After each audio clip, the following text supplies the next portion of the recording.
have decided to follow Jesus.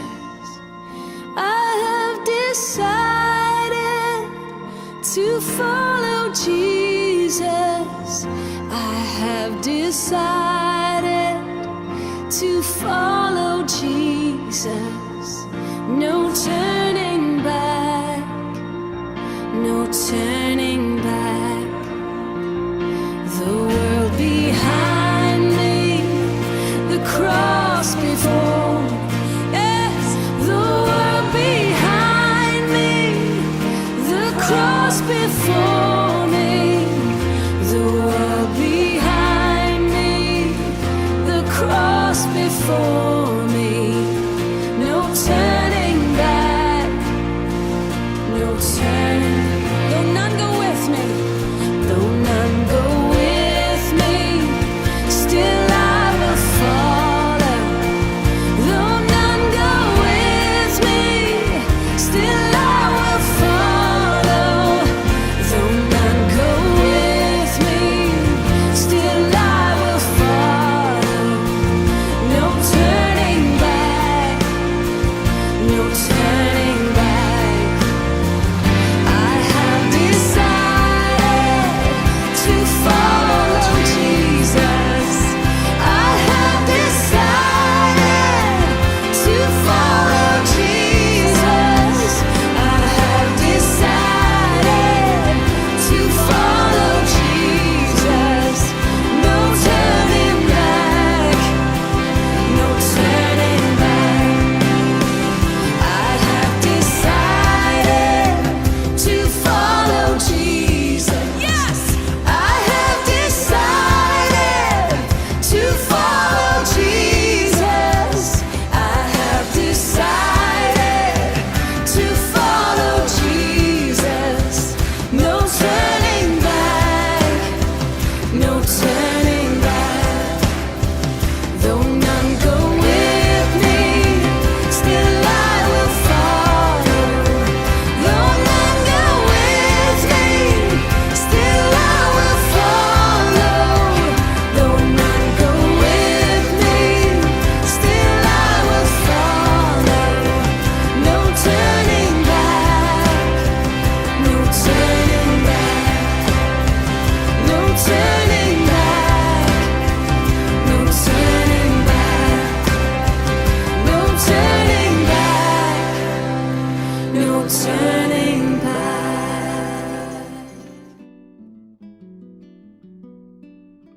Shalom, selamat pagi. Apa kabar kalian semua?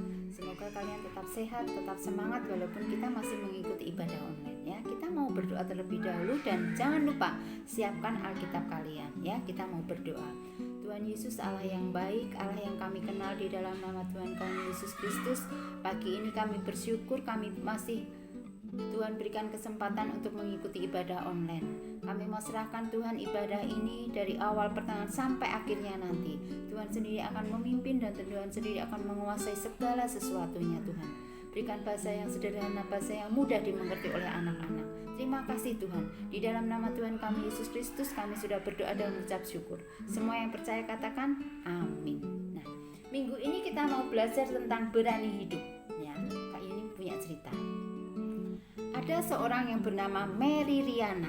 Nah, Mary Riana ini pernah gagal di dalam dia mau masuk sebuah universitas negeri di Jakarta, UI.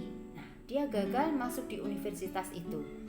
Karena dia gagal, orang tuanya menyekolahkan di Singapura. Ya. Kenapa di Singapura? Karena di sini sering terjadi kerusuhan. Walaupun dia sekolah di Singapura, tetapi bapaknya ini nggak punya uang. Dia harus berhutang sama orang Singapura. Dan hutangnya itu harus dilunasi setelah Mary Riana selesai kuliah di sana. Nah, dengan uang yang pas-pasan dia hidup di Singapura. Ya. Sampai karena uangnya itu sedikit, kalau dia pagi dia hanya makan mie instan, siang roti tawar tanpa topping. Dan sorenya dia sering mengikuti seminar-seminar biar dia mendapat makanan gratis. Ini seorang Mary Riana. Nah, dia bekerja dari jualan koran, bantu-bantu di hotel, apa aja dia kerjakan untuk mendapatkan uang. Dia pindah-pindah pekerjaan itu karena uangnya tetap selalu kurang. Walaupun dia gagal untuk mendapatkan uang yang bisa dia cukup, dia tetap semangat. Dia punya semangat yang tinggi. Dia mau mencoba dan mencoba lagi. Ya, dia walaupun gagal nggak sedih terus, tapi dia mau mencoba lagi. Nah, beberapa tahun kemudian dia akhirnya bisa lulus, tapi hutangnya itu belum lunas. Dia berusaha mencari pekerjaan dari A, B, C, dari beberapa perusahaan. Akhirnya dia diterima di perusahaan asuransi. Dari disitulah dia akhirnya memperoleh uang yang cukup lumayan. Setelah bekerja lama, akhirnya utangnya bisa dilunasi. Nah, kita dapat belajar dari cerita ini tentang seorang Mary Riana, di mana dia setelah gagal dia tidak berhenti. Dia tetap berusaha dan mau berusaha lagi. Dia mau bangkit dari keperukannya. Nah, pagi ini Kak Yeni mau bercerita tentang berani hidup. Nah, seorang murid Tuhan Yesus, ya, namanya Simon Petrus, adalah murid Tuhan Yesus yang juga pernah mengalami kegagalan. Tidak lama dia berselang, dia mengatakan kalau dia sekalipun aku harus mati bersama Tuhan Yesus, aku tidak akan pernah menyangkal Tuhan Yesus. Itu di Matius 26. Simon Petrus justru menyangkal Tuhan Yesus. Ingat cerita pada waktu Tuhan Yesus mau disalib. Simon Petrus menyangkal Tuhan Yesus sampai 3 kali dan ayam pun berkokok. Iya kan? Simon Petrus sadar sekali dia melakukan kesalahan dan gagal untuk membuktikan ucapannya itu, dan dia sangat menyesal. Tahu dia gagal dan tidak setia sama Tuhan Yesus, akhirnya dia balik lagi pekerjaan yang semula, yaitu sebagai penjala ikan. Dia sebagai nelayan lagi. Mungkin dia sudah gagal menjadi murid Tuhan Yesus. Tidak ada yang dapat dilakukannya. Dia pikir, aku gak ada yang dilakukannya, aku mau menjala ikan lagi. Namun yang dipikirkan Simon Petrus itu berbeda dengan Tuhan Yesus. Tuhan Yesus tidak pernah membuang murid-muridnya. Tuhan Yesus tidak pernah mengabaikan muridnya. Tuhan Yesus tidak pernah, kalau dia menyatakan kamu gagal, kamu gak usah jadi muridku. No. Tapi Tuhan Yesus mau memulihkan kepercayaan Petrus, ya. Dia mau memulihkan, walaupun Simon Petrus ini sudah menyangkalnya, dia memulihkan kepercayaannya. Dia bertanya sama Simon Petrus. Kita mau baca di dalam Yohanes 21. Yohanes 21 ayat 15. Sudah ketemu? Yohanes 21 ayat 15. Sesudah sarapan, Yesus berkata kepada Simon Petrus, "Simon anak Yohanes, apakah engkau mengasihi aku lebih daripada mereka itu?" Jawab Simon kepadanya, "Benar Tuhan, engkau tahu bahwa aku mengasihi engkau." Kata Yesus kepadanya, "Gembalakanlah domba-dombaku." 1. 2. Kata Yesus pula kepadanya untuk kedua kalinya, "Simon anak Yohanes, apakah engkau mengasihi aku?" Jawab Petrus kepadanya, "Benar Tuhan, engkau tahu bahwa aku mengasihi engkau." Kata Yesus kepadanya, "Gembalakanlah domba-dombaku." Kata Yesus kepadanya untuk ketiga kalinya, "Simon anak Yohanes, apakah engkau mengasihi aku?" Maka sedih hati Petrus, karena Tuhan Yesus berkata untuk ketiga kalinya, "Apakah engkau mengasihi aku?" Dan ia berkata kepadanya, "Tuhan, engkau tahu segala sesuatunya. Engkau tahu bahwa aku mengasihi engkau." Kata Yesus kepadanya, "Gembalakanlah domba-domba." Nah, setelah Tuhan Yesus tahu kegagalan Petrus, dia memulihkan keadaan Simon Petrus. Dia bertanya sama Simon Petrus sampai ketiga kali, "Simon anak Yohanes, apakah engkau mengasihi aku?" Pertanyaan 1 dan 2 itu Tuhan Yesus kepingin Simon Petrus ini menjawab dengan ketulusan hatinya, dengan kejujuran hatinya. Simon Petrus bingung, kok sampai 3 kali ya? Tapi dia belum sadar kalau dia itu harus menjawab dengan jujur, kalau dia itu harus menjawab dengan semua ketulusan hatinya. Nah, cinta dan kasih itu beda. Kalau kasih di dalam bahasa Yunani itu ada 4. Kak Yeni pernah nerangin dulu. Agape, philia, storge, dan eros. Agape itu cinta kita kepada Tuhan Yesus, ya. Cinta Tuhan Yesus pada kita itu namanya agape. Philia, persahabatan. Storge itu orang tua sama anaknya. Kalau cinta kasih eros itu kasih kepada sesama lawan jenis. Nah, Tuhan Yesus pengen tahu. Simon Petrus menjawabnya itu dengan agape, kasih kepada Tuhan, kasih yang sungguh-sungguh. Tapi Simon Petrus belum sadar. Baru ketiga kalinya itu Simon Petrus sadar. Oh iya, aku harus mengasihi Tuhan Yesus dengan segenap hatiku, dengan segenap jiwaku, dengan segenap akalku. Nah, itulah Tuhan Yesus. Dia kepengen kita mengasihi dengan setulus-tulusnya.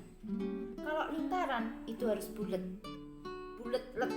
nggak boleh ada lubang. Itu Tuhan Yesus. Dia maunya kita mengasihi dengan sungguh-sungguh. Ya, itulah Tuhan Yesus. Setelah dia menyadari akan keterbatasannya, akan kemampuannya, dia minta maaf pada Tuhan Yesus. Aku mau mengasihi Engkau Tuhan dengan sungguh-sungguh. Aku mengasihi Engkau dengan tulus hatiku. Kemudian kata Tuhan Yesus, gembalakanlah domba-domba. Ikutlah aku lagi, jangan menjadi penjala ikan. Jangan cari ikan lagi, tapi cari jiwa. Itulah kepinginnya Tuhan Yesus. Yang menarik dari sikap Tuhan Yesus kepada Simon Petrus, Tuhan Yesus nggak marah-marah.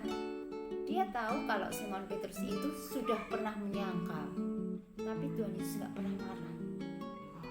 Tuhan Yesus tetap bersikap baik kepada Simon Petrus. Simon Petrus dengan penuh kasih dan hormat, Tuhan Yesus dengan penuh kasih dan hormat memberikan kesempatan kepada Simon Petrus. Tuhan Yesus baik banget. Dia dengan hormat, dengan penuh kasih memberikan kesempatan kepada Simon Petrus. Memberikan kesempatan kepada Simon Petrus ini mengambil keputusan secara lebih mantap lagi.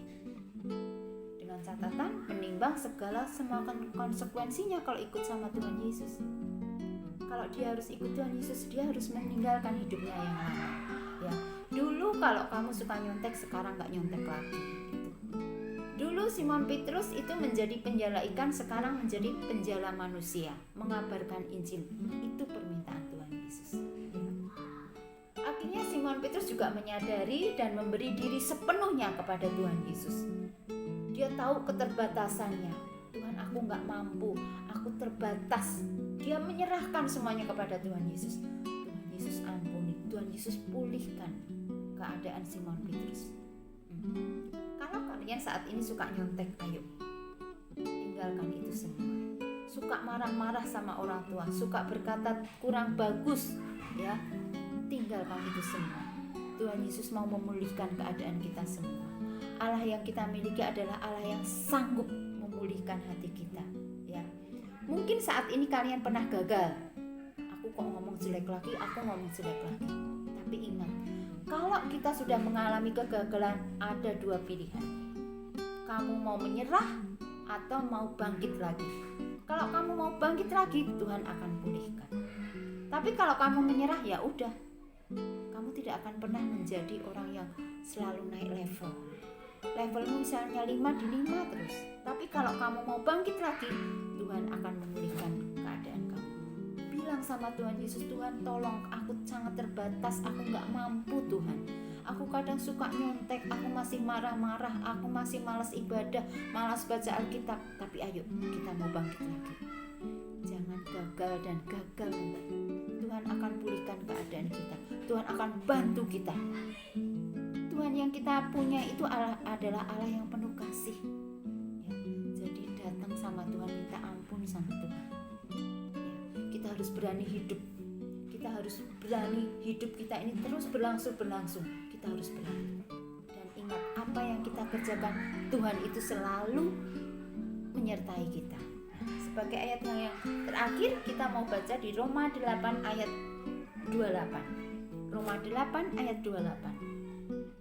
Kita tahu sekarang bahwa Allah turut bekerja di dalam segala sesuatu untuk mendatangkan kebaikan bagi mereka yang mengasihi Dia, yaitu bagi mereka yang terpanggil sesuai dengan rencana Allah. Jadi apa yang kita kerjakan, Allah turut bekerja. Jadi ingat, apa yang kita kerjakan dibuat berhasil oleh Tuhan. Sertakan Tuhan di dalam segala sesuatunya, apapun itu. Kamu mau makan, kamu mau berangkat sekolah, kamu mau main, sertakan Tuhan di dalam segala sesuatunya. Mengerjakan PR, mau tes, sertakan Tuhan, berdoa sama Tuhan. Pasti Tuhan akan tolong. Dia akan menolong kita apapun keadaan kita. Dia akan memulihkan kita. Ingat itu. Kalau kita gagal, jangan gagal dan gagal lagi. Bangkit terus, lawan kemalasan. Kita harus berani hidup kita terus berlangsung dan minta Tuhan sendiri akan menolong kita. Amin. Firman Tuhan sampai di sini dulu, kita mau berdoa. Tuhan Yesus, terima kasih untuk firman-Mu pada pagi hari ini Tuhan. Kami tidak mau gagal lagi Tuhan. Kami mau bangkit karena kami percaya Tuhan akan memimpin dan menyertai kami.